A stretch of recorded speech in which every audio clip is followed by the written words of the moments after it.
নমস্কাৰ মৰমৰ বন্ধু বান্ধৱীসকল, মই কিস্মিয়ে মোৰ আন এটা ভিডিঅ'লৈ আপোনালোক সকলোকে স্বাগতম জনাইছোঁ। আজিৰ ভিডিঅ'টো বন হেল্থৰ লগত জড়িত এটা ভিডিঅ'। আজি মই গুৱাহাটীৰ ষ্টাৰ হেল্থ ডায়েগনষ্টিক চেণ্টাৰ গৈছিলোঁ। এইটো এটা বন এণ্ড জইণ্ট কেয়াৰ চেণ্টাৰ। বন্ধু বান্ধৱীসকল, মোৰ মাৰ নিচিনাকৈ যদি আপোনালোকৰো কোনোবা আপোনজনে এনেকৈ হাড়ৰ কিবা অসুস্থতাত ভুগি আছে, তেনেহ'লে আপোনালোকেও RK খাণ্ডেলৱাল ছাৰৰ কাষ চাপিব পাৰে। আজি আমাৰ প্ৰথম দিন, কিন্তু প্ৰথম দিনতে বহুতখিনি ভাল লাগি গ'ল। এই চেণ্টাৰটোত বহু হাড়ত অসুস্থতাত ভুগি থকা ৰোগীসকল আহে।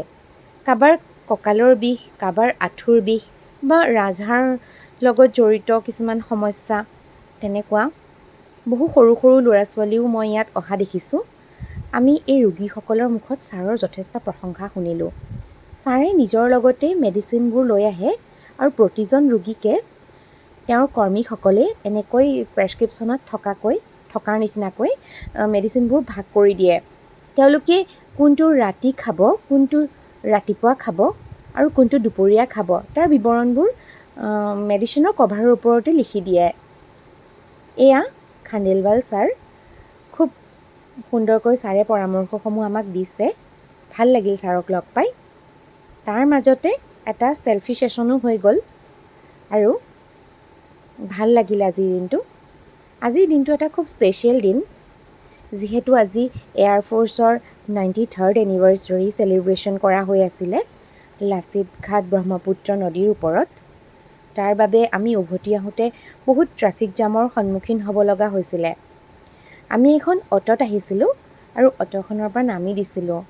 মানে অ'টখন আগবাঢ়িব পৰা নাছিলে, একদম খুব অশান্তি লাগিছিল, একদম ছাফোকেশ্যন হৈ আছিলে। আমি নামি এনেকৈ খোজকাঢ়ি আহি আছিলোঁ। বহুত ভালো লাগিছিলে বাৰু, ইমান মানুহৰ দম দেখিছিলোঁ।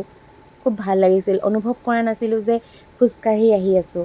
ভাগৰো লগা নাছিলে, কিন্তু মাৰ অলপ ভৰি বিষ হৈ আছিল কাৰণে মা অকণমান কষ্ট পাইছিলে। কিন্তু আমি এইবোৰ চাই খুব এনজয় কৰিছিলোঁ। আৰু আজি যিহেতু আমাৰ শ্ৰদ্ধাৰ, আমাৰ অতি আপোন, আমাৰ হিয়াৰ শিল্পী জুবিন দাক এই প্ৰগ্ৰেমটোৰ জৰিয়তে তেওঁক শ্ৰদ্ধাঞ্জলি জ্ঞাপন কৰা হৈছিলে, গতিকে আজি আমাৰ অসমবাসীৰ বাবে এটা স্মৰণীয় দিন। গতিকে আজিৰ দিনটোৰ কথা কৈ শেষ নহ'ব। এনেকৈ আমি আহি আছিলোঁ।